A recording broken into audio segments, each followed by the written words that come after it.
ವೀಕ್ಷಕರೇ, ಕಳೆದ ಭಾಗದಲ್ಲಿ ನಾವು ಅಲಮೇಲಮ್ಮ ಒಡವೆಗಳನ್ನು ಹಿಂತಿರುಗಿಸಲು ಏಕೆ ನಿರಾಕರಿಸಿದಳು ಅಂತ ತಿಳ್ಕೊಂಡ್ವಿ. ನಂತರ ಏನಾಯಿತು, ವಿಡಿಯೋವನ್ನು ಪೂರ್ತಿ ನೋಡಿ.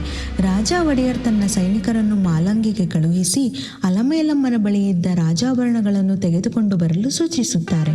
ಸೈನಿಕರು ತನ್ನನ್ನು ಬೆನ್ನಟ್ಟುತ್ತಿರುವುದನ್ನು ಕಂಡು ಅಲಮೇಲಮ್ಮ ಆಭರಣಗಳನ್ನು ರಕ್ಷಿಸಲು ಅವುಗಳನ್ನು ತನ್ನ ಸೆರಗಿನಲ್ಲಿ ಗಂಟು ಹಾಕಿಕೊಂಡು ತಲಕಾಡಿನ ಸಮೀಪವಿರುವ ಕಾವೇರಿ ನದಿಯ ಬಳಿ ಓಡಿ ಹೋಗುತ್ತಾಳೆ. ಸೈನಿಕರಿಂದ ತಪ್ಪಿಸಿಕೊಳ್ಳಲು ದಾರಿ ಇಲ್ಲದಿದ್ದ ಕಾರಣ ಕಾವೇರಿ ನದಿಗೆ ಹಾರಲು ನಿರ್ಧರಿಸುತ್ತಾಳೆ. ಹಾರುವ ಮುನ್ನ ಕೋಪದಿಂದ ಈ 3 ಶಾಪಗಳನ್ನು ಕೊಡುತ್ತಾಳೆ. ತಲಕಾಡು ಮರಳಾಗಲಿ, ಮಾಲಂಗಿ ನಡುವಾಗಲಿ, ಮೈಸೂರು ಅರಸರಿಗೆ ಮಕ್ಕಳಾಗದಿರಲಿ ಎಂದು ಶಾಪ ಕೊಡುತ್ತಾಳೆ. ಈ ಶಾಪದ ಅರ್ಥ ಮತ್ತು ಸಾರಾಂಶವನ್ನು ತಿಳಿಯಲು ನೆಕ್ಸ್ಟ್ ಅಂತ ಕಮೆಂಟ್ ಮಾಡಿ. ಹಾಗೂ ಈ ಮಾಹಿತಿ ನಿಮಗೆ ಇಷ್ಟವಾಗಿದ್ದರೆ ವಿಡಿಯೋವನ್ನು ಲೈಕ್ ಮಾಡಿ ಮತ್ತು ಫಾಲೋ ಮಾಡಿ. Thank you.